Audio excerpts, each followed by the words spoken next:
ചില മാസങ്ങൾക്ക് ശേഷം കർത്താവേ ഞങ്ങൾക്കായി ഒരുക്കിയിട്ടുള്ള ഈ ആരാധനയുടെ വലിയ സന്തോഷത്തിനായി സ്തോത്രം. ഇന്ന് കർത്താവേ മനസ്സൊരുക്കത്തോടെ, താല്പര്യത്തോടെ, പ്രാർത്ഥനയോടെ, സമർപ്പണത്തോടെ അങ്ങേ ആരാധിപ്പാൻ, അവിടുത്തെ ഈ ശബ്ദം കേൾപ്പാൻ കർത്താവേ അവിടുത്തെ പാദപീഠത്തിലായിരിക്കുന്ന പ്രിയ മക്കൾക്കായി നന്ദിയോടെ സ്തോത്രം ചെയ്ത് അവകാശത്തോടെ പ്രാർത്ഥിക്കുന്നു.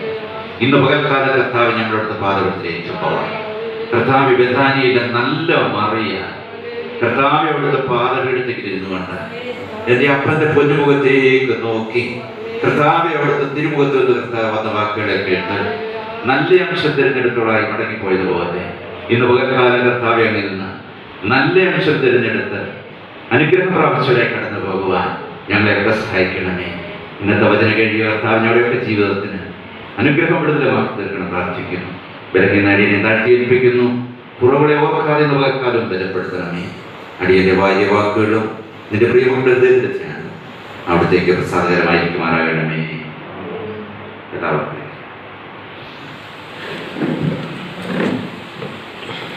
കർത്താവിന്റെ വാഴ്ത്തപ്പെടുമാറാകട്ടെ. മാർച്ച് മാസം 15-ാം തീയതിക്ക് ശേഷം ചില മാസങ്ങൾ നമുക്ക് ആരാധനയ്ക്കുള്ള സാഹചര്യങ്ങൾ ഉണ്ടായിരുന്നില്ല.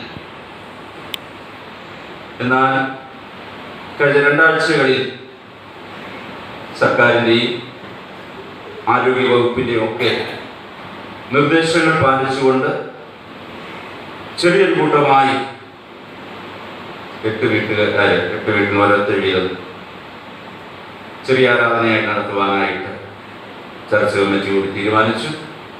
അത് പ്രകാരം 2 ഞായറാഴ്ചകളിൽ ആരാധന നടത്തുവാനായിട്ട് ദൈവം ഇടയായി. ഒരുപക്ഷെ നമ്മൾ ആലങ്കാരികമായിട്ട് പറയുന്നത് പോലെ മഴയ്ക്കായി കാത്തിരുന്ന വേഴാമ്പലിനെ പോലെ വളരെ താല്പര്യത്തോടെയായി ഈ ആഴ്ചകൾ. കാരണം 3-4 മാസങ്ങളിൽ ആരാധന ഇല്ലാതെ വന്നപ്പോൾ വലിയൊരു ഭാരമുണ്ടായത്. എന്നാൽ അല്പമായിട്ടെങ്കിലും അതിനൊരു വലിയ ആശ്വാസം. ദൈവജനം ദൈവസംഘായിരിക്കുമ്പോൾ, ദൈവത്തെ ആരാധിക്കുമ്പോൾ, വേദോത്സവ സന്തോഷത്തെ കുറിച്ച് പറയുന്നത് കൊള്ള പങ്കിടുമ്പോൾ ഉണ്ടാകുന്ന സന്തോഷം എന്ന് പറയുന്നത് അല്ലേ? വലിയ സന്തോഷം, ആരാധനയുടെ സന്തോഷം. അത് ചെറിയ കൂട്ടമായിട്ടെങ്കിലും അനുഭവിപ്പാൻ ഇടയാക്കുന്നത് ഓർത്ത് ദൈവത്തിന് സ്തോത്രം ചെയ്യും. കടന്നു നിങ്ങളെ ഓർത്ത് ഞാൻ ദൈവത്തെ സ്തുതിക്കും. ഇപ്പോഴും നമ്മുടെ അവസ്ഥയ്ക്ക് വലിയ വ്യത്യാസമൊന്നും വന്നിട്ടില്ല. കൊറോണയുടെ സാമൂഹ്യ വ്യാപനം വരെ ആയിരിക്കുന്നു. രോഗവ്യാപനത്തിന്റെ എണ്ണം ഓരോ ദിവസവും കൂടുകയാണ്. കഴിഞ്ഞ ദിവസവും 1000-ലധികം, 1113 നാം ഇരിക്കുന്ന കോട്ടയം ജില്ലയിൽ 77, ഞങ്ങളുടെ പത്തനംതിട്ട ജില്ലയിൽ 52 ഒക്കെ ഇന്നലെ. ഇപ്പോഴും വളരെ ഭയത്തോടെയാണ് ജീവിക്കുന്നത്. ഞങ്ങളോട് പറയുന്നത് വേദോത്സവം പ്രസംഗിക്കാൻ മാത്രമല്ല, ഈ കൊറോണയെ കുറിച്ച് പറയണമെന്നാണ് പറയുന്നത്. അതിനുവേണ്ട മുൻകരുതൽ. എനിക്ക് എപ്പോഴും ഒരു പ്രയാസം തോന്നുന്നത്, നമ്മുടെ ചില ചെറുപ്പക്കാരൊക്കെ അവരെ ഒരിക്കലും ബാധിക്കരുത്. അവർക്ക് വീട്ടിലിരിക്കാൻ നേരമില്ല. അവർ ഇങ്ങനെ പണ്ട് നടക്കുന്ന പോലെ തന്നെ ലാഭ കഴിച്ചോട്ട് കോഴിയെ പോയി ഇതൊന്നും അവരെ ബാധിക്കുകയില്ല. ഇതൊന്നും അവർക്ക് ഏഷ്യയെന്ന് പറയാൻ നടക്കുന്നത്. ഞാൻ കാണുന്ന കുഞ്ഞുങ്ങളോടൊക്കെ പറയും, എൻ്റെ കുഞ്ഞിന് നിനക്ക് ഒരു അത്യാവശ്യമുണ്ട്, മാത്രം നീ പുറത്തു, പണിയില്ലാത്തത് വീട്ടിലിരിക്കും. എനിക്കിപ്പോൾ പോലീസുകാരോടൊരു അപേക്ഷയുള്ളത്, ഇപ്പൊ ആ ലോക്ക്ഡൌൺ സമയത്ത് ലോക്ക്ഡൌൺ പോലീസുകാർക്ക് ഗവൺമെന്റ് അധികാരമുള്ളത് ജനങ്ങൾക്ക് തല്ലണമെന്ന് പറയുന്നത് വായി നോക്കിയിരിക്കുന്നത്. കാരണം മല്ലപ്പിള്ളൊക്കെ 4 മണിക്ക് ചെന്ന് എന്താണ് എന്തിനാ വെറുതെ പോയിരിക്കുന്നത്? അരി മേടിക്കാനോ പച്ചക്കറി മേടിക്കാനോ മീൻ മേടിക്കാൻ അത് മേടിച്ച് അന്നേരം വീട്ടിൽ പോകണം. കാരണം അത്ര ഭയത്തോടെയാണ് ജീവിക്കുന്നത്. ഞാൻ കഴിഞ്ഞ ആഴ്ചയിലും പറഞ്ഞു, ലോകത്തിന് കഴിഞ്ഞ ആഴ്ച ഒരു ചോദ്യം ഞാൻ ചോദിച്ചോടാ പ്രസിഡന്റ്, എന്താ കഴിഞ്ഞ ആഴ്ച വരാൻ പുതിയ ആളുകൾക്ക് വേണ്ടിയ പ്രവാചകൻ ചോദിക്കുക, നിങ്ങളുടെ കാലത്തോ നിങ്ങളുടെ പിതാക്കന്മാരുടെ കാലത്തോ ഇതുപോലെ സംഭവിച്ചിട്ടുണ്ടോ? ഉണ്ടോ? ഞാൻ ചോദിച്ചത് വേദോത്സവത്തിൽ പ്രവാചകൻ ചോദിച്ചാൽ, നിങ്ങളുടെ കാലത്തോ നിങ്ങളുടെ പിതാക്കന്മാരുടെ കാലത്തോ ഇതുപോലെ സംഭവിച്ചിട്ടുണ്ടോ? നമ്മുടെ കൊച്ചു കേരളത്തിലും കോളറ ഉണ്ടായിട്ടുണ്ട്, പ്ലേഗ് ഉണ്ടായിട്ടുണ്ട്, അസൂരി വന്നിട്ടുണ്ട്, ഒരുപാട് ആളുകൾ മരിച്ചിട്ടുണ്ട് അല്ലേ? പക്ഷേ 1-2 മാസം കഴിയുമ്പോൾ ആ രോഗം മാറും. ഇതെന്നാ കഴിഞ്ഞ വർഷം ചൈന തുടങ്ങിയ സംഭവം. ജൂലൈ മാസം തീരാൻ പോകും, എന്നിട്ട് ഇത് മാറിയോ? അതുകൊണ്ടാണ് കഴിഞ്ഞ ആഴ്ച പറഞ്ഞത്, ഇത് ദൈവം അയച്ച രോഗമാണെങ്കിൽ മനുഷ്യന് മരുന്ന് കണ്ടുപിടിക്കാനൊന്നും പറ്റുകയില്ല, മനുഷ്യന്റെ ബുദ്ധിമുട്ടൊന്നും പറ്റുകയില്ല. അല്ലേ? കഴിഞ്ഞ ആഴ്ച പറഞ്ഞതന്നെ പറഞ്ഞു, നമ്മളൊക്കെ എന്ത് ശാസ്ത്രീയമായിട്ട് എന്ത് വളർന്നറിയാം, രോഗം വളർന്നു. പക്ഷേ ഒരു കൊച്ചു വൈറസിനെ ഭയപ്പെട്ട് ജീവിക്കുക. ഇന്നലത്തെ ന്യൂസ് കണ്ടില്ലേ? മധ്യപ്രദേശിലെ മുഖ്യമന്ത്രിക്കും കോവിഡ്. ഇത് ആർക്കൊന്നുമില്ല, ആര് വേണേലും. അപ്പൊ തീർച്ചയായിട്ടും വളരെ മുൻകരുതലോടെ ജീവിക്കുവാനാണ് സാധിക്കും. നമ്മളിപ്പോൾ 50 വയസ്സായിട്ട് ആളുകളെ കുറച്ചു, ആർമി പ്രകാരം പരസ്പരം വേണം, വെള്ളവും സോപ്പും വെച്ചിരിക്കുന്നു, സാനിറ്റൈസർ വെച്ചിരിക്കുന്നു, ഇതെല്ലാം നമ്മൾ ചെയ്യും. പക്ഷേ ഇതിനൊക്കെ അപ്പുറമായിട്ട് നമ്മളെ കരുതാൻ ഒരു ദൈവം വരും, അല്ലേ? വലിയൊരു വാഗ്ദത്തം നമ്മുടെ മുമ്പിൽ കിടക്കുക, യാതൊരു ബാധയും കൂടാരത്തിന് അടുക്കയില്ല. പക്ഷേ അവിടെ മാത്രം വായിച്ചാൽ പോലെ ആദ്യം വായിക്കണം, നീ എവിടെ ആയിരിക്കണം? അത്യുന്നതന്റെ മറവിലും സർവശക്തന്റെ. അതാണോ നീ ബന്ധുവാർക്കാരെ ഓർക്കണം. വെറുതെ യാതൊരു ബാധയുടെ കൂടെ കണക്കിൽ പറയണ്ടില്ല. അത്യുന്നതന്റെ മറവിൽ സർവശക്തന്റെ നിഴലിൽ കീഴിൽ പാർക്കണം, അവിടെ യാതൊരു ബാധയും അടുക്കില്ല. അപ്പൊ തീർച്ചയായിട്ടും ഞാൻ ഒരുപാട് കാര്യങ്ങൾ പറയാൻ ആഗ്രഹിക്കുന്നില്ല. ഇപ്പോൾ പ്രത്യേക സാഹചര്യത്തിൽ പേര് വിളിച്ചുള്ള ആരാധന, അല്ലേ? 8 വീട്ടുകാര് അവരെയൊക്കെ വിളിച്ചറിയിക്കുകയും ചെയ്യും. അടുത്ത ഞായറാഴ്ച ആരാധനയ്ക്ക് പേര് വിളിച്ചുള്ള ആരാധന. ആരുടെയെങ്കിലും പേര് അഥവാ ഉപദേശം വിട്ടുപോയാൽ കഴിഞ്ഞ പ്രാവശ്യം ഒരു സംഭവം ഉണ്ട്, പിന്നെ ഇല്ലാത്ത വേണം സഭയെ പേര് വിളിച്ചൊക്കെ ആരാധിക്കും. പക്ഷേ പാട്ടുണ്ട്, പേർ വിളിക്കും നേരെ കാണും. ഇവിടുത്തെ വീരമല പള്ളിയിലെ പേരുവിളിയല്ല, സ്വർഗത്തിലെ പേരുവിളി. എത്ര പേർ ധൈര്യത്തോടെ പറയാൻ പറ്റും? പേർ വിളിക്കും നേരെ കാണും എൻ്റെ പേര്. അതുകൊണ്ട് കൊറോണ ആയിക്കോട്ടെ, എന്ത് തന്നെ ആയിക്കോട്ടെ, യോബിനെ പോലെ പറയാൻ സാധിക്കണം. ഇനി കൊറോണയാണ് പിടിക്കുന്നെങ്കിൽ പോലും എൻ്റെ തൊക്കൊക്കെ ഇങ്ങനെ അങ്ങ് ക്ഷയിച്ചു തീർന്നാൽ എൻ്റെ കർത്താവിനെ പേർ വിളിക്കുമ്പോൾ എൻ്റെ പേരോടെ ഈ ഒരു ഉറപ്പ് തീർച്ചയായിട്ടും നമുക്കുണ്ടാകണം. ഇതാണ് പെന്തക്കോസ്ത് ശേഷം വരുന്ന 8ാമത്തെ ഞായറാഴ്ച. ഇന്ന് സഭയായി ചിന്തിക്കുന്ന വിഷയം, ഇന്ന് പ്രത്യേകിച്ച് ശുശ്രൂഷകർക്ക് വേണ്ടിയുള്ള ഞായറാഴ്ച, പട്ടത്വ ശുശ്രൂഷ, ഓർഡൈൻഡ് മിനിസ്ട്രി. അതിൻ്റെ വിഷയം എന്ന് പറയുന്നത് രൂപാന്തരപ്പെടുത്തുവാനായി രൂപാന്തരപ്പെട്ടവർ, ട്രാൻസ്ഫോം ടു ട്രാൻസ്ഫോം. രൂപാന്തരപ്പെടുത്തുവാനായി രൂപാന്തരപ്പെട്ടവർ എന്ന് പറഞ്ഞാൽ, ഒറ്റ വാക്കിൽ പറഞ്ഞാൽ ശുശ്രൂഷകർ, തിരഞ്ഞെടുക്കപ്പെട്ടവർ രൂപാന്തരപ്പെട്ടവരായിരിക്കണം, രൂപാന്തരപ്പെടുത്തുന്നവരായിരിക്കണം. രൂപാന്തരപ്പെട്ടവർക്ക് മാത്രമേ രൂപാന്തരപ്പെടുത്തുവാനായി സാധിക്കുകയുള്ളൂ. വേദപുസ്തകം നമ്മളെ പഠിപ്പിക്കുന്നത്, നമ്മുടെ വിശ്വാസമൊക്കെ എല്ലാ വിശ്വാസികളും പുരോഹിതന്മാരല്ലേ? നമ്മളെ എങ്ങനെ വെച്ചത്? രാജകീയ പുരോഹിതവർഗം എന്ന് പറഞ്ഞാൽ എല്ലാവരും പുരോഹിതന്മാരാണ് ദൈവത്തിന്റെ ദൃഷ്ടി. എന്നാൽ ചില വ്യക്തികളെ സഭയുടെ പ്രത്യേക ശുശ്രൂഷകൾക്കായി തിരഞ്ഞെടുക്കുകയും പരിശീലിപ്പിക്കുകയും നിയോഗിക്കുകയും ചെയ്യുന്ന പതിവ് ആദിമസഭയിൽ മുതലേ ഉണ്ടായിരുന്നു. അത് സംഖ്യാപുസ്തകം 27-ാം അധ്യായം 33-ാം വാക്യത്തിൽ, അപ്പോസ്തല പ്രവൃത്തിയുടെ 6-ാം അധ്യായം 6-ാം വാക്യത്തിലൊക്കെ കാണാൻ സാധിക്കും. ചിലരെ നിയോഗിക്കുക, അത് വളരെ വ്യക്തമായിട്ട് അവിടെ കാണുന്നത്. ഇവരൊക്കെ കൈവെപ്പിനായി നിയോഗിക്കപ്പെടുന്നവർ, അല്ലെ? 3 വർഷം കൂടുമ്പോൾ കമ്മിറ്റിയുടെ തിരഞ്ഞെടുപ്പ്. ചർച്ച് കമ്മിറ്റിയെ തിരഞ്ഞെടുത്താൽ അത് ബിഷപ്പിന്റെ അടുക്കൽ പോയി സാക്ഷ്യ ലിസ്റ്റ് വന്നു കഴിഞ്ഞാൽ ഉടനെ അവരെ പ്രത്യേകം പ്രതിഷ്ഠിച്ച് അവർക്ക് കൈവെക്കും. അപ്പൊ അച്ഛൻ, ഉപദേശി, കൈക്കാരന്മാർ, കമ്മിറ്റിക്കാർ എല്ലാവരും ഈ ഒരു ശുശ്രൂഷയിലുള്ളവരാണ്. അതുകൊണ്ടാണ് പറഞ്ഞത് അവരൊക്കെ രൂപാന്തരപ്പെട്ടവരായിരിക്കണം. രൂപാന്തരപ്പെടാതെ അവർ ശുശ്രൂഷ വരാൻ പാടില്ല. നമ്മുടെ CSC സഭയുടെ ഭരണഘടന പ്രകാരം സഭയുടെ അംഗങ്ങളുടെ ജീവിതത്തിന്റെയും സേവനത്തിന്റെയും പൂർണ്ണതയ്ക്കായി ക്രിസ്തുവിലൂടെ നൽകപ്പെട്ട ദാനമാണ് പട്ടത്വം എന്ന് പറയുന്നത്. പട്ടത്തെ ശുശ്രൂഷ വലിയൊരു ശുശ്രൂഷ, ഇടയ ശുശ്രൂഷ.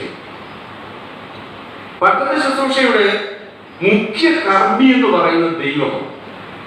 അതുകൊണ്ടല്ലേ കല്യാണത്തിനൊക്കെ പറയുന്നത് ദൈവം കൂട്ടിച്ചേർക്കുന്നതിന് മനുഷ്യൻ വേർതിരിക്കുക. ഒരു അച്ഛന ഉപദേശമൊക്കെ ചെയ്യുമ്പോഴും അതിനകത്ത് മുഖ്യ കാർമ്മികൻ എന്ന് പറയുന്നത് ദൈവം. പട്ടക്കാരൻ അല്ലെങ്കിൽ ശുശ്രൂഷകൻ എന്ന് പറയുന്നത് ജനങ്ങളുടെ മധ്യേ, സഭയുടെ മധ്യേ ദൈവകൃപയുടെ പ്രത്യക്ഷത്തിലുള്ള സാന്നിധ്യം, പ്രത്യക്ഷ സാന്നിധ്യം എന്ന് പറയും. വിസിബിൾ പ്രസൻസ് ഓഫ് ഗോഡ് എന്നാ പറയും. വിസിബിൾ പ്രസൻസ് ഓഫ് ഗോഡ്, ജനങ്ങളുടെ ഇടയിൽ ദൈവത്തിന്റെ സാന്നിധ്യം. അപ്പൊ തീർച്ചയായിട്ടും ഇത് മനസ്സിലാക്കുവാനായിട്ട് നമുക്ക് സാധിക്കണം. അതുകൊണ്ടാണ് പറയുന്നത് രൂപാന്തരം പ്രാപിച്ചവരാവണം പട്ടക്കാർ, രൂപാന്തരം പ്രാപിച്ചവരാവണം ശുശ്രൂഷകർ, രൂപാന്തരം പ്രാപിച്ചവരാവണം സഭയുടെ ചുമതലക്കാർ. രൂപാന്തരം പ്രാപിച്ചവർക്ക് മാത്രമേ മറ്റുള്ളവരെ രൂപാന്തരപ്പെടുത്തുവാൻ, രൂപാന്തരത്തിലേക്ക് നയിക്കുവാനായിട്ടും സാധിക്കുകയുള്ളൂ. ഒന്നാമതായി നാം വായിച്ചു കേട്ട പഴയ വേദഭാഗം അവിടെ വളരെ വ്യക്തമായിട്ട് യെഹെസ്കേൽ പ്രവാചകന്റെ പുസ്തകം 33-ാം അധ്യായം 1 മുതലുള്ള വാക്യങ്ങളിൽ നാം കാണുന്നു. പട്ടക്കാരനും ജനത്തിനും ഒക്കെയുള്ള രൂപാന്തരത്തിന്റെ വിളിയാണ് നമ്മളൊക്കെ രൂപാന്തരപ്പെടാനായിട്ട് വിളിച്ചത്. അവിടെ വളരെ വ്യക്തമായിട്ട് പറയുന്നു, പട്ടക്കാരന്റെ ശുശ്രൂഷ എന്ന് പറഞ്ഞാൽ ചെയ്യുന്ന ശുശ്രൂഷ കാവൽക്കാരന്റെ ശുശ്രൂഷ എന്ന് പറയുന്നത് അല്ലേ. 1-ാം പാഠമല്ലേ വായിച്ചത്?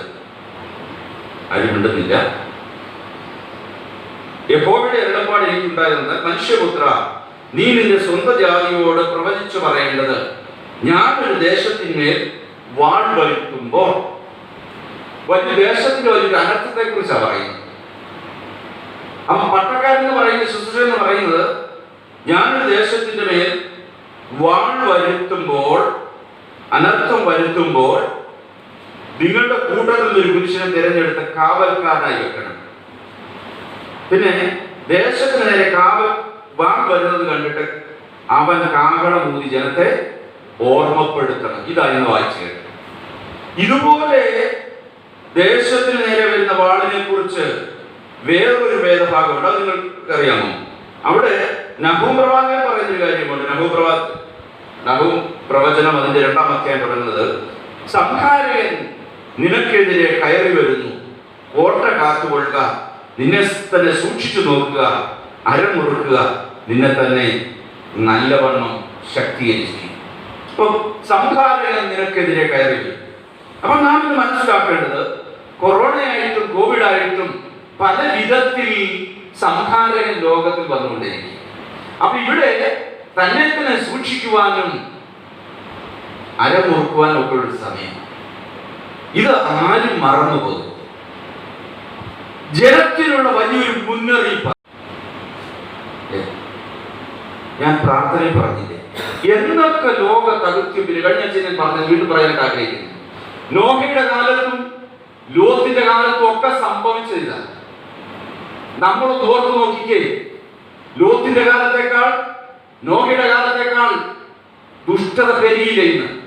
ഇന്നത്തെ മനോരമ പത്രം വായിച്ചാലുണ്ട്, 12 വയസ്സുള്ള മകളെ പീഡിപ്പിച്ച് അപ്പനില്ലേ. ലോത്തിന്റെ കാലത്തേക്കാൾ ദുഷ്ടത കൂടുതലാണോ കുറവാണ്? നിങ്ങൾ പറ. പെരിയോ? കൊറോണ കോവിഡ് വരണ്ടേ ലോകത്ത്? അത്രമാത്രം അധപ്പതിച്ചു. പണത്തിന് വേണ്ടി എന്തും ചെയ്യും മനുഷ്യൻ. വിശ്വസ്തത നഷ്ടപ്പെട്ടു. ദൈവഭയമില്ലാതെയായ തലമുറ, മദ്യത്തിനും മയക്കുമരുന്നിനും സന്തോഷം കണ്ടെത്തുന്ന തലമുറ. ദൈവം വേണ്ട, ദൈവ ആരാധന വേണ്ട. ഞാനിപ്പോഴും പറഞ്ഞു തന്നെ ആവർത്തിച്ച് പറയുന്നത്, എന്നെ കേൾക്കുന്ന എന്റെ പ്രിയ കുഞ്ഞുങ്ങളെ, സഹോദരങ്ങളെ, നീ തിരിഞ്ഞു വരും. നീ ദൈവത്തെ അന്വേഷിക്കുന്ന ഒരു സമയം വരും. അയ്യോ എന്ന് നിലവിളിക്കുന്ന അല്ലേ ഒരു പാട്ട് പാട്ട്, അയ്യോ അയ്യോ എന്നുള്ള അന്ത്യസോരപോർക്കി, അയ്യോ എനിക്കൊന്നും വേണ്ട പാരി. പാട്ടിട്ടുണ്ടാവില്ലേ?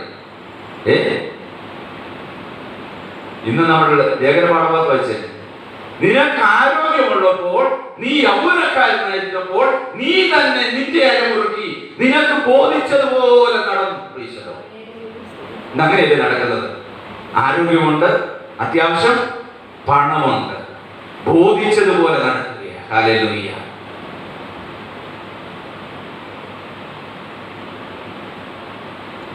നിന്റെ ആരോഗ്യത്തിന്റെ, നിന്റെ അധ്വാനത്തിന്റെ ഒരു ചെറിയ പങ്ക് പോലും ദശാംശമായോ സ്തോത്രകാഴ്ചയായ പോലും നിലവാരത്തിൽ കൊടുക്കുകയില്ല. നീ ഇങ്ങനെ മെതിച്ച് നടക്കുക, ഉടഞ്ഞു നടക്കുക, നീയും നിലവിളിക്കും. ഞങ്ങൾ എപ്പോഴും പറയുന്നത്, മലകളെ വന്ന് ഞങ്ങളെ ഒന്ന് മൂടുവിനോ, നീ അയ്യം വിളിക്കും. നിന്നെ സംരക്ഷിക്കുവാൻ അന്ന് ആരും ഉണ്ടാകുകയില്ല. ഈ കോവിഡ് കൊണ്ട് തീരുമെന്ന് ഓർക്കണ്ട. 2011, 2020 21 നോക്കി, ഇതിലും ദുഷ്കാലമാണ്. വളരെ വ്യക്തമാണ് ദൈവത്തിന്റെ വചനം പറയുന്നത്, ഇത് ദുഷ്കാലമാണ്. തിരിച്ചറിയണം. കഴിഞ്ഞ ആഴ്ച പറഞ്ഞില്ലേ, നിങ്ങൾ നിലവിളിക്കണം, നിങ്ങൾ മുറയിടണം. ദൈവസന്നിധി, കർത്താവേ ഞങ്ങളെ വിടുവിക്കണം, എന്റെ കുടുംബത്തെ വിടുവിക്കണം. ഇവിടെ വളരെ വ്യക്തമായിട്ട് പ്രവാചകൻ പറയുന്നു, ഇവിടെ ഉണർന്നിരിക്കുന്നവർ ആയിരിക്കണം ശുശ്രൂഷകർ. ജനത്തെ ഉണർത്തുവാൻ വളരെ വ്യക്തമല്ലേ? ഉറങ്ങുന്നവന് ഉണർത്തുവാൻ കഴിയില്ല. അതുകൊണ്ട് ശുശ്രൂഷകന്മാർ ഉണർന്നിരിക്കുന്നവരാണ്. എന്നിട്ട് രണ്ടാം വാക്യം പറയുന്നത്, ഞാനൊരു ദേശത്തിന്മേൽ നേരെ വാൾ വരുത്തുമ്പോൾ അവിടുത്തെ ജനം തങ്ങളുടെ ഇടയിൽ ഒരുത്തനെ, ഒരു പുരുഷനെ തിരഞ്ഞെടുത്ത കാവൽക്കാരനായി വെക്കണം. ദേശത്തിന്റെ നേരെ വാൾ വരുമ്പോൾ അവൻ കാഹളമൂതി ജനത്തെ ഓർമ്മപ്പെടുത്തണം. ഇതാണ് ശുശ്രൂഷകന്റെ ദൗത്യം. മുന്നറിയിപ്പ് കൊടുക്കണം ജനത്തിന് കാലാകാലം. അപ്പൊ ദേശത്തിന് നേരെ വാൾ വരുമ്പോൾ കാവൽക്കാരൻ, പുരോഹിതൻ, ശുശ്രൂഷകൻ കാഹളമൂതി ജനത്തെ ഉണർത്തണം. എന്നിട്ട് പറയുന്നു, ആരെങ്കിലും കാഹളം കേട്ട് കരുതിക്കൊള്ളാതെ ഇരുന്നാൽ വാൾ വന്ന് അവനെ ഛേദിച്ചു കളയും, അവന്റെ രക്തം അവന്റെ തലവിലിരിക്കും എന്ന് പറഞ്ഞാൽ, കാഹളം ഊതുന്നത് കേട്ടിട്ട് നീ ശ്രദ്ധിക്കാതെ കരുതാതിരുന്നാൽ വാൾ വന്ന് നിന്നെ അങ്ങ് നശിപ്പിക്കും. അതിന്റെ പാവം നിന്റെ മേൽ തന്നെ ഇരിക്കും. ശുശ്രൂഷ ചെയ്തൊരു പാവവും അല്ലേ? ഞാൻ വിളിച്ചു പറഞ്ഞതാ, ഞാൻ കാഹളം ഊതിയതാ, ഈ ജനം കേട്ടില്ല. എത്രയോ വർഷങ്ങളായി അനേകർ ഈ കാഹളം ഊതുകയില്ല. ജനത്തെ ഉണർത്തുവാൻ ദേശത്തിന് നേരെ വാൾ വരുന്ന സഹോദരൻ വിളിച്ചു പറഞ്ഞില്ലേ? കേട്ടോ? അതിന്റെ ബാക്കി പറയുന്നത്, എന്നാൽ കാവൽക്കാരൻ വാൾ വരുന്നത് കണ്ടിട്ട് കാഹളം ഊതാതെയും ജനം കരുതിക്കൊള്ളാതെയും ഇരുന്നാൽ വാൾ വന്ന് അവന്റെ ഇടയിൽ നിന്ന് ഒരുത്തരെ ഛേദിച്ചു കളഞ്ഞാൽ അവന്റെ രക്തം ഞാൻ കാവൽക്കാരനോട് ചോദിക്കും. വലിയ ഉത്തരവാദിത്തം. ഒരെണ്ണം നഷ്ടപ്പെട്ട കണക്ക് കൊടുക്കണം കാവൽക്കാരൻ, സമാധാനം പറയണം, കാഹളം ഊതിച്ചു. അതുകൊണ്ടാണ് ഞാൻ എപ്പോഴും പറയുന്നത്, ദൈവത്തിന്റെ വേല ആത്മാർത്ഥതയോടെ ചെയ്യണം. അല്ലേ? അവിടെ ചിലർക്കൊക്കെ വേദനിക്കും. ഞാൻ ഇതിനു മുമ്പ് പറഞ്ഞിട്ടുണ്ട്, സൂചിപ്പിച്ച് പ്രസംഗിക്കാൻ എനിക്കറിയത്തില്ല, കയ്യടി എനിക്ക് ആരുടെയും കയ്യടി വേണ്ട. വേദപുസ്തകം, ദൈവവചനം എന്ത് പറയുന്നു അത് മറ കൂടാതെ പറയുവാൻ. സഹോദര, നീ ചെയ്യുന്നത് തെറ്റെങ്കിൽ മുഖത്ത് നോക്കി തെറ്റെന്ന് പറയാൻ എനിക്ക് പറ്റും. എന്നെ പറഞ്ഞു വിട്ടാലും ഇതാണ് ശുശ്രൂഷ. അല്ലേ? വാൾ വരുന്നതിനാണ് കാഹളം ഊതണം. കാഹളം ഊതി ജനത്തെ ഉണർത്തിയില്ലെങ്കിൽ അതിന്റെ രക്തം നിന്നോട് ചോദിക്കും, കണക്ക് ബോധിപ്പിക്കണം. അതുപോലെ അതുപോലെ മനുഷ്യപുത്ര, ഞാൻ നിന്നെയും ഇസ്രായേൽ ഗൃഹത്തിന് കാവൽക്കാരനായി വെച്ചിരിക്കും. അതുകൊണ്ട് ശുശ്രൂഷകന്മാരെന്ന് പറയുന്നത് ദൈവജനത്തിന്റെ കാവൽക്കാരൻ. നീ ചെയ്യേണ്ടത്, എന്റെ വായിൽ നിന്ന് നീ വചനം കേട്ട് എന്റെ നാമത്തിൽ അവരെ ഓർമ്മപ്പെടുത്തണം. അപ്പൊ ശുശ്രൂഷൻ ചെയ്യുന്നില്ല, ദൈവത്തിന്റെ വചനം പഠിച്ച് ദൈവജനത്തോട് സംസാരിക്കണം, ദൈവജനത്തെ ഉണർത്തണം. അപ്പൊ ഞാൻ പറഞ്ഞു വന്നത്, ദൈവജനത്തെ ഉണർത്തുക എന്നുള്ളതാ ശുശ്രൂഷകന്റെ ഉത്തരവാദിത്വം, ദൗത്യം. അതുപോലെ തന്നെ കാവൽക്കാരന്റെ വാക്ക് കേട്ട് പ്രവർത്തിപ്പാന് ജനത്തിന് ഉത്തരവാദിത്വമുണ്ട്. അല്ലേ? അവിടെ വളരെ വ്യക്തമായിട്ട് ആ ഭാഗത്ത് പറയുന്നു, ദുഷ്ടൻ തന്റെ വഴി വിട്ടു തിരിയുന്നതിന് പ്രബോധിപ്പിക്കുകയും വേണം. അല്ലേ? ദുഷ്ടൻ തന്റെ വഴി വിട്ടു തിരിയുന്നതിന് പ്രബോധിപ്പിക്കുകയും വേണം. ഒരു പള്ളിയിൽ ഞാൻ പ്രസംഗിച്ചപ്പോൾ എന്നോട് നേരിട്ട് പറയാം, അവർ ഒതുക്കത്തിലൊക്കെ പറഞ്ഞു, സാറിന് എപ്പോഴും കള്ളൂടിയെ കുറിച്ചുള്ള പറയും, മദ്യപാനത്തെ കുറിച്ച്. ഞാൻ പറഞ്ഞത് പറയും. ഒരു പള്ളിയിൽ ചെന്നപ്പോൾ അവിടുത്തെ ഒരു അപ്പൻ എന്നോട് പറഞ്ഞു, അപ്പൻ്റെ മോൻ വലിയ കള്ളൂടിയാണ്, സാറേ എന്നും ഇത് പ്രസംഗിക്കും, എന്നും സാറ് തന്നെ പ്രസംഗിക്കും. അതുകൊണ്ട് സ്തോത്രത്തോടെ ഞാൻ പറയുന്നു, ആ ചെറുപ്പക്കാരിൽ നിന്ന് IMD ഒരു മിഷണറിയാണ്. അപ്പൻ എന്നോട് പറഞ്ഞു, സാർ എന്നും മദ്യപാനത്തിനെതിരായി പ്രസംഗിക്കുന്നു, ഈ പുൽപ്പിറ്റ് എന്ന് പറയുന്നത് കള്ളം പറയുന്നത്. അപ്പൻ എന്നോട് പറഞ്ഞത്, സാർ എന്നും മദ്യപാനത്തിനെതിരായി പ്രസംഗിക്കണം. അങ്ങനെ ചെയ്തതുകൊണ്ട് ആ പറഞ്ഞ പുള്ളിയുടെ മനുഷ്യൻ മകനെ ഒറ്റ മോനെയുള്ളൂ. ഞാൻ നാൾ പറഞ്ഞിട്ടുണ്ട്, കുടുംബത്തെ സമാധാനം കൊണ്ട് കെട്ടിത്തൂങ്ങി വെള്ളം വെച്ചത് കെട്ടിത്തൂങ്ങി അവനെ അപ്പനും അമ്മയും കൂടെ കറുത്തതായിട്ട് ആ മോൻ്റെ കാര്യം പറഞ്ഞു. അവന് കറുത്ത വേദവസ്തു എഴുതി IMD മിഷണറി. നിങ്ങൾക്ക് വിശ്വസിക്കാൻ പറ്റുമോ? നിങ്ങൾക്ക് വിശ്വസിക്കാൻ പറ്റുമോ? ദേശത്തിന് നേരെ പാടുവരുത് കാണുമ്പോൾ പ്രസംഗിക്കണം, കാകളം മൂതണം, ചിലർപ്പൊക്കെ വരും. ഇല്ലേ? ഞാനിതൊന്നും കെട്ടുകഥ പറയുന്നതല്ല, അനുഭവത്തിൽ നിന്ന് പറയുന്ന. സമീപപ്രദേശത്തായിട്ട് പേരൊന്നും പറയാൻ താല്പര്യം. ആ ചെറുപ്പക്കാരൻ ഇന്ന് IMD ഇന്ത്യൻ ഇവാഞ്ചലിക്കൽ വിഷയത്തെ ഒരു മിഷണറി. നിങ്ങൾ വിശ്വസിക്കാൻ പറ്റുമോ? വീട്ടിലെ കുടുംബത്തെ സമാധാനം കെടുത്തി അവസാനം ആത്മഹത്യക്ക് വരുമ്പോഴും കയറിൽ പാനി തൂങ്ങി ചെറുപ്പക്കാരനെ കുറിച്ചാണ് പറയുന്നത്. ആ അപ്പനായനോട് പറഞ്ഞത്, സാറേ എന്നും ഇത് തന്നെ. നമുക്ക് നമ്മുടെ മക്കളെ കുറിച്ചൊക്കെ പറയാൻ പറ്റുമോ? പറയാൻ പറ്റുമോ? വീട്ടിലെ കാര്യങ്ങൾ നമ്മൾ മൂടി വെക്കൽ, ഉപദേശി അറിയുന്നത് കമ്മിറ്റിയിലൊക്കെ അച്ഛനും അറിയും, അല്ലേ? പക്ഷെ ഈ ചെറുക്കൻ കെട്ടി തൂങ്ങിയപ്പോ അപ്പനും അമ്മയും കൂടെ എന്നെ വിളിച്ചു. അവിടെ നിന്ന് ഞാൻ അവിടെ പോയി, അവിടെ വേറെ ഉപദേശിച്ചു. പക്ഷെ അവർക്ക് എൻ്റെ പ്രാർത്ഥന, വലിയ വിശ്വാസം എല്ലാം എന്നെ വിളിച്ചു. സാറേ ഞാൻ ഇനി സഹിക്കാൻ വേണ്ട, ഇന്നലെ ഞങ്ങൾ കണ്ടില്ല, ഞാൻ അവസാനിച്ച്. ഞാൻ പറഞ്ഞു, നാളെ പകരം വരും. പകരം ചെന്നു. അപ്പനും അമ്മയും ഞാനും കൂടെ 3 പേരും മുട്ടുമേന്ന് പ്രാർത്ഥിച്ചു. പ്രാർത്ഥനയുടെ ഫലമാകുന്ന മിഷണറിയായി. ദൈവത്തിന് വലിയൊരു ശക്തിയുണ്ട്, അല്ലേ? നമ്മൾ നമ്മുടെ തലമുറകളെ കുറിച്ച് ഭാരപ്പെടേണ്ട നാളുകളെ നമ്മൾ. ദുഷ്ടൻ തന്റെ വഴി തിരിയേണ്ടതിന് അവനെ പ്രബോധിപ്പിക്കണം. യെഹെസ്കേൽ പ്രവചനം പറയും, ദുഷ്ടൻ തന്റെ വഴി വിട്ടു തിരിയേണ്ടതിന് അവനെ പ്രബോധിപ്പിക്കണം. ഇതാ ഉത്തരവാദിത്വം, കാവൽക്കാരന്റെ ഉത്തരവാദിത്വം. രണ്ടാമത്തെ, പട്ടക്കാരന്റെയും ഈ ശുശ്രൂഷ എന്ന് പറയുന്നത് ഒറ്റയ്ക്കുള്ള ശുശ്രൂഷയല്ല.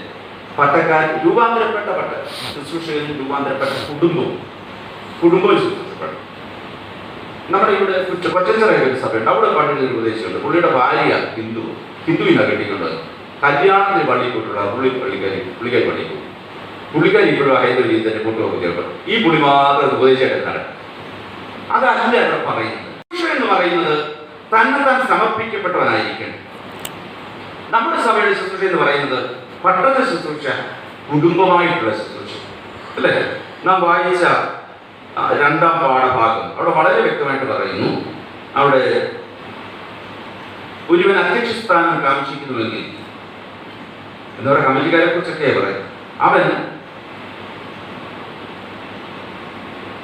നിരപവാദ്യനായ ഏകഭാര്യയുടെ ഭർത്താവും നിർബന്ധനും ജിതേന്ദ്രിയനും സുശീലനും അതിഥിപ്രിയനും ഉപദേശിപ്പാൻ സമർത്ഥനുമായിരിക്കണം. മദ്യപ്രിയനും തല്ലുകാരനും അരുത്. ശാന്തനും കലഹിക്കാത്തവനും ദ്രവ്യാഗ്രഹമില്ലാത്തവനും സ്വന്തം കുടുംബത്തെ നന്നായി ഭരിക്കുന്നവനും മക്കളെ പൂർണ്ണ ഗൗരവത്തോടെ അനുസരണത്തിൽ പരിപാലിക്കുന്നതുമായിരിക്കണം. സ്വന്തം കുടുംബത്തെ ഭരിക്കാൻ അറിയാത്തവൻ ദൈവസഭയെ എങ്ങനെ പരിപാലിക്കും? മാതൃകയുള്ള കുടുംബത്തിന് മാതൃകയില്ല. കുടുംബത്തെ ഭരിക്കാൻ കഴിയാം. എത്ര പ്രസംഗിച്ചു, എന്നാ ശുശ്രൂഷിച്ചിട്ട് കാര്യം. അതിന്റെ 12-ാം ഭാഗത്ത് പറയുന്നു, ശുശ്രൂഷകന്മാർ ഏകഭാര്യയുടെ ഭർത്താക്കന്മാരും മക്കളെയും സ്വന്തം കുടുംബങ്ങളെയും നന്നായി ഭരിക്കുന്നവരും ആയിരിക്കണം. അപ്പൊ ഞാൻ പറഞ്ഞത്, ശുശ്രൂഷകൻ എന്ന് പറയുന്നത്, ദൈവത്തിന്റെ പട്ടക്കാരൻ, കാവൽക്കാരെന്ന് പറയുന്നത്, അവര് കുടുംബമായി രൂപാന്തരപ്പെട്ടവരായി എന്ന് പറഞ്ഞാൽ കുടുംബം മാതൃകാപരമായിരിക്കും. ഇത് മറ്റൊരു സ്ഥിതി. ഈ പട്ടക്ക വിവാഹം കഴിക്കാമെന്ന് ചില സഭയിൽ കത്തോലിക്കൽ ഒരു പട്ടക്കാരെ വിവാഹം കഴിക്കില്ല. ഓർത്തഡോക്സ് സഭയിലെ കുറച്ച് അച്ഛന്മാർ പട്ടം കഴിക്കാം. മാർത്തോമാ സഭയിലും കുറച്ച് അച്ഛന്മാർക്ക് വിവാഹം കഴിക്കാം. പക്ഷേ വേദപുസ്തകം എന്താ പറയുന്നത്? ഇവിടെ വളരെ വ്യക്തമായിട്ട് വായിച്ച വേദഭാഗം പറയുന്നത്, ഇവിടെ പറയുന്നത് ശുശ്രൂഷകന്മാർ, അത് ഇംഗ്ലീഷിലാണെങ്കിൽ a deacon must be the husband of one wife എന്ന് പറയും. ഏകഭാര്യയുള്ള ഭർത്താവായിരിക്കണം ഡീക്കൻ, അച്ഛൻ, അല്ലേ? അപ്പൊ കുടുംബത്തെ ഭരിക്കാൻ അറിയാത്തവനെങ്കിൽ ദൈവസഭയെ നയിക്കും. കുടുംബത്തെ നന്നായി നോക്കണം. കുടുംബത്തെ പോലെ തന്നെ സഭയെയും പരിപാലിക്കുകയും വേണം. വളരെ വ്യക്തമായിട്ട് അപ്പോസ്തലൻ എടുത്തു പറയുന്ന ഒരു കാര്യം, മദ്യപാനം അരുത്. കാരണം കാവൽക്കാരൻ മദ്യപിച്ചാൽ ഉറങ്ങാൻ സാധ്യതയില്ല. കാവൽക്കാരനെ സംബന്ധിച്ച് ഉറങ്ങിപ്പോകാൻ പറ്റുകയില്ല. ഏത് സമയം ദൈവത്തിന്റെ വാഴ്വ കാരണമുണ്ട്. അതുകൊണ്ട് ഒരു കാവൽക്കാരന്റെ നിയോഗം എന്ന് പറയുന്നത് ഉറങ്ങുകയല്ല, ഉണർന്നിരിക്കേണ്ട നിയോഗം. കുടുംബത്തിന്റെ രൂപാന്തരം വളരെ പ്രധാനപ്പെട്ട. ഞാൻ ഇതിനു മുമ്പ് പറഞ്ഞപ്പോൾ കുടുംബങ്ങൾ എന്ന് പറയുന്നത് സഭയുടെ ഒരു ചെറിയ ഭാഗം, അല്ലെങ്കിൽ ഒരു സഭയുടെ ഒരു മീനിയേച്ചർ കുടുംബം എന്ന് പറയുന്നത്. ഓരോ കുടുംബങ്ങളും ഒരു ചെറിയ സഭയാണ്. ആ ചെറിയ കുടുംബങ്ങൾ ചേർന്ന ഒരു വലിയ സഭയാണ്. അപ്പൊ കുടുംബത്തിന്റെ രൂപാന്തരം സഭ എന്ന വലിയ കുടുംബത്തിന്റെ രൂപാന്തരമായി മാറണം. അതുകൊണ്ട് രൂപാന്തരപ്പെടുത്തുവാനായി രൂപാന്തരപ്പെട്ടവരാണ് പട്ടക്കാർ. രൂപാന്തരം എന്ന് പറയാൻ നമുക്കൊക്കെ അറിയാം, അല്ലേ? സാധാരണ ഇരുമ്പ് കഷ്ണം, ഉദാഹരണം ഒരു 50 രൂപ വില കിട്ടുന്ന സാധാരണ ഇരുമ്പ് കഷ്ണം, അതിന് രൂപാന്തരം സംഭവിച്ചു കഴിഞ്ഞാൽ 500 രൂപ വിലയുള്ളൊരു കുതിരലാടം അതുപോലുള്ള മറ്റു സാധനമായി മാറും.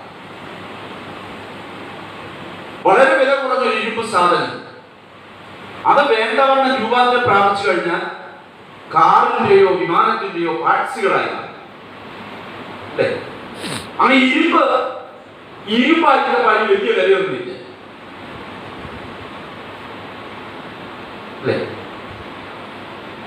വണ്ടിയിലേക്ക് ഒരു പ്ലേറ്റ് ഭയങ്കര വില, ലോറിയുടെ ബസ്സിന്റെ ആക്രിക്കടയിൽ ചെന്ന് മണ്ണുമൊക്കെ ഉണ്ടാക്കാൻ വേണ്ടി ഒടിഞ്ഞ പ്ലേറ്റ് ഒക്കെ ഉണ്ട്, വില കുറച്ചിട്ട്, അല്ലേ? അപ്പൊ ഈ സാധനത്തിന്റെ രൂപാന്തരപ്പെടുന്നതനുസരിച്ച് വില വർദ്ധിക്കുന്നത്. അപ്പൊ ഈ രൂപാന്തരപ്പെടണമെങ്കിൽ വെറുതെ ഇരുന്ന് രൂപാന്തരപ്പെടാൻ പറ്റുകയില്ല. രൂപാന്തരം സാധ്യമാകണമെങ്കിൽ അതിന് വലിയ വില കൊടുക്കണം, വേറെ പണം കൊടുക്കാനല്ല. ചൂടേറിയതും ചുട്ടുകൊള്ളുന്നതുമായ പ്രക്രിയയിലൂടെ ഒക്കെ ഇത് കടന്നു പോകും.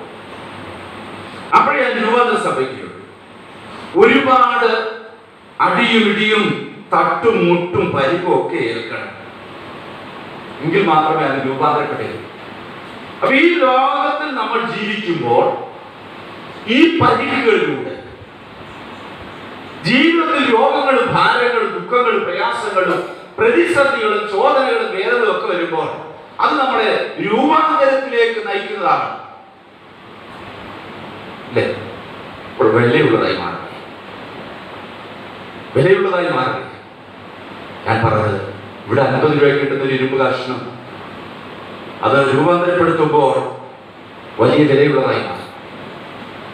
സമയം ഒരുപാട് ഒരു കാര്യങ്ങൾ പറഞ്ഞു.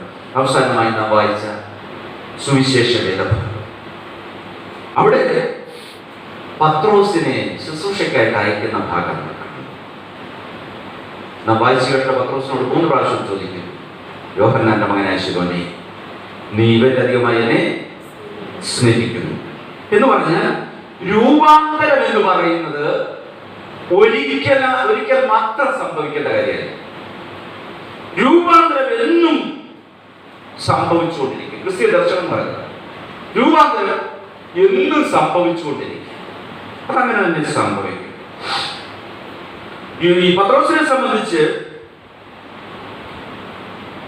കർത്താവിന്റെ ശിഷ്യത്വത്തിലേക്ക് വിളിക്കപ്പെട്ട പത്രോസ്, അല്ലെങ്കിൽ വിളിക്കപ്പെട്ട പത്രോസ് എന്ന മത്സ്യബന്ധന തൊഴിലാളി പത്രോസ്. ജീവിതത്തിലെ ഒരുപാട് ഉയർച്ച താഴ്ചകളിലൂടെ കടന്നുപോയ വ്യക്തിയാണ് പത്രോസ്.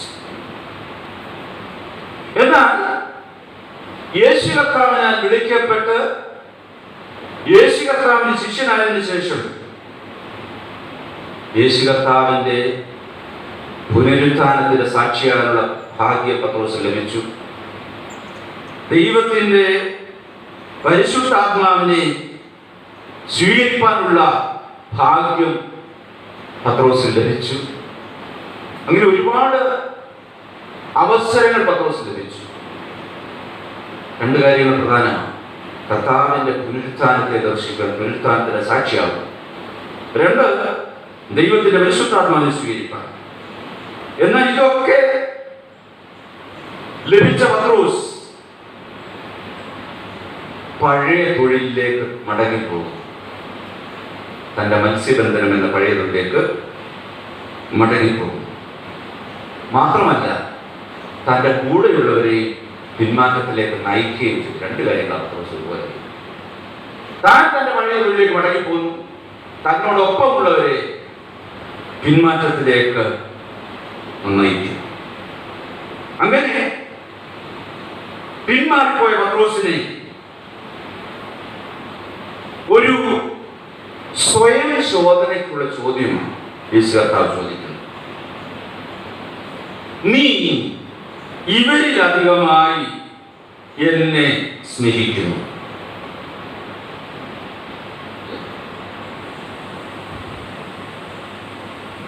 നമ്മുടെ വീട്ടിൽ യേശു കർത്താവ് വന്നിട്ട് നമ്മുടെ ഭാര്യയെ കുഞ്ഞുങ്ങളെ കാണിച്ചിട്ട്, അല്ലെങ്കിൽ നമ്മുടെ ഭർത്താവിനെ കുഞ്ഞുങ്ങളെ കാണിച്ചിട്ട് നമ്മളോട് പെട്ടെന്ന് ചോദിക്കുക, നീ ഇവരിലധികമായി എന്നെ സ്നേഹിക്കുന്നു. എന്നാ പറയും? അത്ര വലിയ സ്നേഹമൊന്നും അല്ലേ? ചോദിക്കുക. വീട്ടിൽ കർത്താവ് വന്ന് നിൽക്കുക. ഭർത്താവിനോട് ആദ്യം പുരുഷനോട് ചോദിക്കുക, ഭാര്യയെ കാണിക്കുന്നു, മക്കളെ കാണിക്കുന്നു, നീ ഇവരിലധികമായി എന്നെ സ്നേഹിക്കുന്നു. മറുപടി എന്നായിരിക്കും? ഭാര്യയോട് ചോദിച്ചത്, നീ ഇവരിലധികം എന്നെ സ്നേഹിക്കുന്നു. പത്രോസിന്റെ മറുപടി, ഭൂകർത്താവേ, എനിക്ക് ഇവനോട് പ്രിയമുണ്ടെന്ന് നീ അറിയുന്നതല്ല. സ്നേഹിക്കും. വളരെ വ്യക്തമായി ദൈവത്തിൽ പറയുന്നു, ദൈവത്തെക്കാൾ അധികമായി അപ്പനെയോ അമ്മയെയോ ഭാര്യയെയോ മക്കളെയോ ധനത്തെയോ സ്നേഹിക്കുന്നവൻ ദൈവരാജ്യത്തിന് കൊള്ളാവുന്നവനല്ല. ഒരു സ്വയം ശോധനയുടെ സമയം. ഇവിടെ പത്രോസിനോട് ഒരേ ചോദ്യം 3 പ്രാവശ്യം ചോദിക്കുക. അവസാനം ചോദിച്ചു കഴിഞ്ഞപ്പോഴോട് നമ്മൾ വായിക്കുന്നത് പത്രോസ് ദുഃഖിച്ച കാര്യം, അത്രമാത്രം വേദനയുണ്ട്. ഞാൻ തെറ്റിപ്പോയപ്പോഴൊക്കെ എന്നെ അന്വേഷിച്ചു വരുന്നൊരു കർത്താവ്, ഞാൻ ഉപേക്ഷിച്ചു പോയത്, നമ്മളാണ് എന്നെ പറയും, അവനിട്ട് പോയ പോകിനെ പള്ളിയിൽ നിന്ന് മാറിയാലെന്നാ പറയുന്നത്. അപ്പോൾ പോട്ടെ അല്ലേ? കാണാതെ പോയതിനൊന്നും തിരക്കി പോകുന്ന പരിപാടി നമ്മുടെ സഭയ്ക്കുണ്ടോ? പത്രോസ് എത്രയോ പേർക്ക് വിട്ടേച്ചു പോകും. ഉപേക്ഷിച്ചു പോകുമ്പോഴൊക്കെ തിരക്കി വരുന്നില്ല.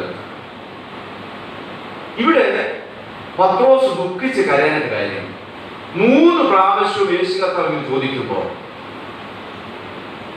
കർത്താവിനുള്ള സ്നേഹത്തിന്റെ കുറവ് അവന് മനസ്സിലാക്കി. അതാണ് കാര്യം, ദുഃഖിച്ച് കാര്യം. എനിക്ക് ഇതുവരെ എന്റെ കർത്താവിനെ സ്നേഹിക്കാൻ സാധിച്ചു.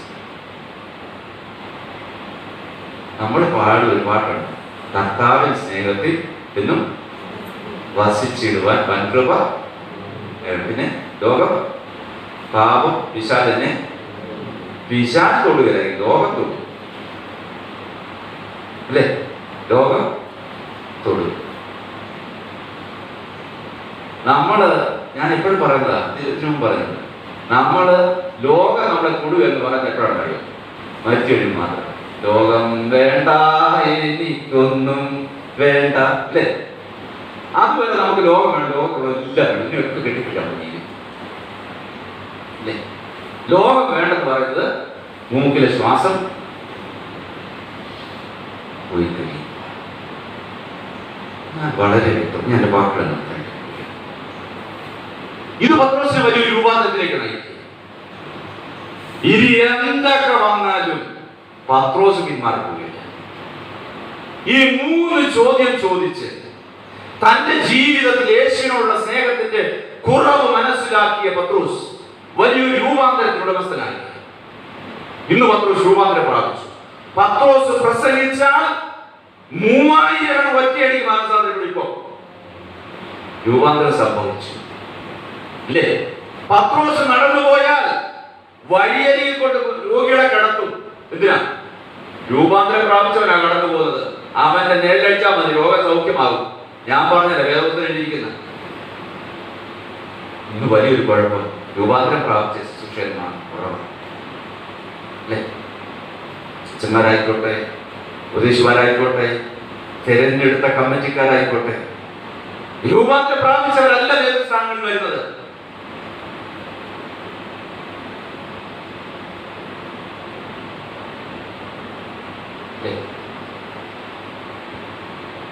ഇത് മനസ്സിലാക്കുന്ന സത്യം വളരെ വ്യക്തമായിട്ട് രൂപാന്തരപ്പെട്ടവർക്ക് മാത്രമേ രൂപാന്തരത്തിലേക്ക് നയിക്കാൻ പറ്റൂ. എന്തുകൊണ്ടാണ് നമ്മുടെ സഭകൾ അനുഗ്രഹിക്കപ്പെടാത്തത്? നമ്മളിന്നും സാധാരണ ആദരണയായിട്ട് കഴിച്ചു കൂട്ടുക അല്ലേ? സാധാരണക്കാരാണ്. എവിടെയാണ് രൂപാന്തരം സംഭവിച്ചിട്ടുണ്ട്? ഞാൻ ഇതിനു മുമ്പ് പറഞ്ഞു, ഉണ്ണിക്കാട് സഭയോ വിലമല സഭയോ 100 വർഷത്തിലധികം, 120 വർഷത്തോളം പഴക്കമുള്ള 2 സഭകളാണ്.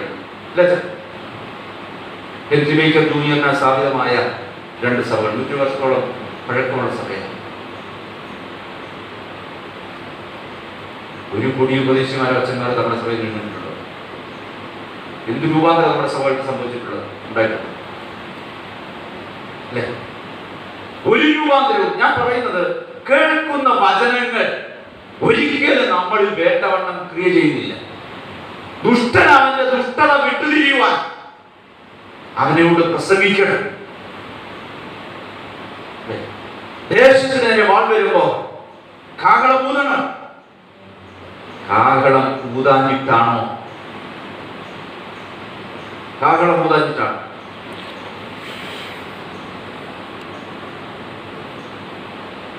ദൈവമക്കൾക്ക് വേണ്ടി കരുതുന്നൊരു ദൈവം ഏതായി എവിടെ? ഞാൻ നിങ്ങൾക്കായി കരുമാകിയ നിന്റെ സകല ചിന്താകുലവും എന്റെ മേൽ ഇട്ടുകൊള്ളി.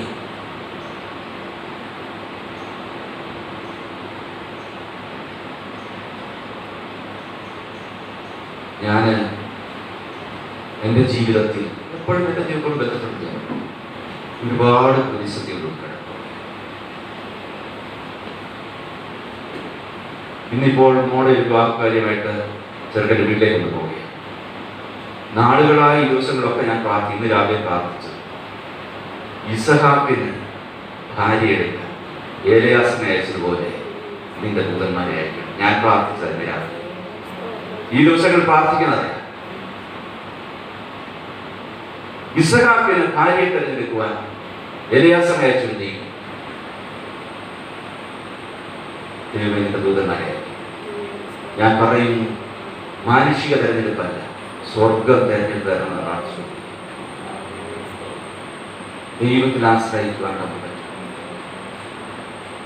യഹോവയിൽ ആശ്രയിക്കുന്നവർക്ക് ഒരു നന്മയ്ക്ക് കുറവില്ല എന്ന് പൂർണ്ണമായി വിശ്വസിച്ചുകൊണ്ട് തന്നെ ഇന്ന് നിങ്ങളുടെ ഉപയോഗിക്കുകയും ചെയ്യും.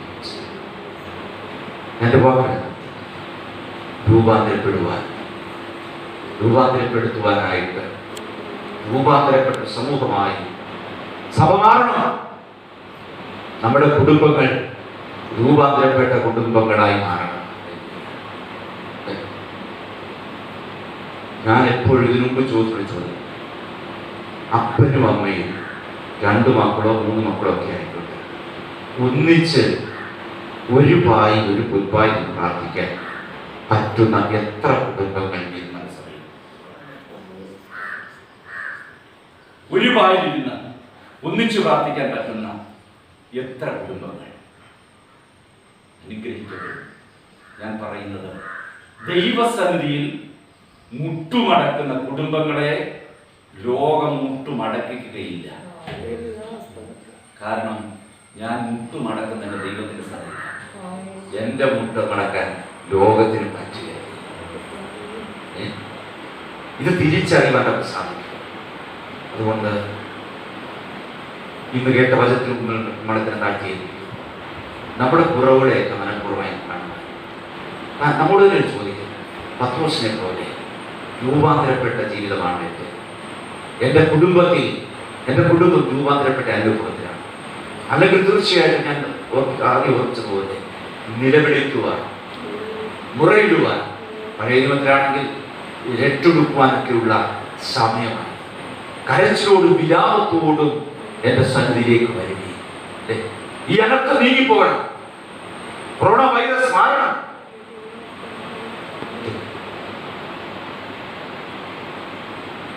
ഇന്ന് വിടുവിക്കുവാൻ നമ്മൾ തിരിച്ചറിയട്ടെ, ആകാശത്തിന്റെ കീഴിൽ ഒരു ശക്തിക്കും കഴിയില്ല ദൈവം പ്രവർത്തിക്കാൻ. അതുകൊണ്ട് ദൈവം പ്രവർത്തിക്കുവാൻ ഞാൻ ഓർപ്പിച്ചത്, ദൈവം പ്രവർത്തിക്കുന്നത്, ദൈവം നമ്മുടെ നിലവിലെ ശ്രദ്ധിക്കുന്ന ദൈവം, നമ്മുടെ കഷ്ടത കാണുന്നില്ല. പക്ഷെ ആ ദൈവം സഹായിക്കുമ്പോൾ നമ്മൾ പാടിയതുപോലെ കുളിച്ച് ശുദ്ധീകരണം പ്രാപിച്ചവരാൽ ദൈവം സഹായിക്കുമ്പോൾ വലിയ രൂപാന്തരത്തിൻ്റെ അനുഭവം, അനേകരെ രൂപാന്തരത്തിലേക്ക് നയിക്കുവാൻ നമുക്ക് സാധിക്കും. ഞാൻ ചോദിക്കുന്ന ഒരു ചോദ്യം, 32 കുടുംബങ്ങളുള്ള ഒരു ദേവാലയം, അതിനെ 33 ആക്കുവാൻ വർഷങ്ങളായിട്ട് നമ്മളെ കൊണ്ട് സാധിക്കും. ഈ സഭയുടെ രൂപാന്തരം കണ്ടെങ്കിലേ മറ്റാളുകൾ വരും. ഇവിടെ രൂപാന്തരം ഞാനിതിനു നമ്മളൊരു വ്യത്യാസം ഇങ്ങോട്ടായാലും ഇവിടെ വ്യത്യാസം ഉണ്ടെങ്കിലേ ഇങ്ങോട്ട് വരും. ആ രൂപാന്തരം ഉണ്ടാകും. രൂപാന്തരം സഭയിലും കുടുംബങ്ങളിലും ഉണ്ടായി. കർത്താവ് ദേശത്തെ വാളിൽ നിന്ന് ഒഴിവാക്കാൻ വേണം ദൈവത്തെ വയ്ക്കാൻ നമുക്കൊക്കെ പ്രാർത്ഥിക്കും. രൂപാന്തരത്തോടെ ജീവിക്കാൻ ദൈവത്തിന്റെ പരിശുദ്ധാത്മാവിനെ നമ്മെ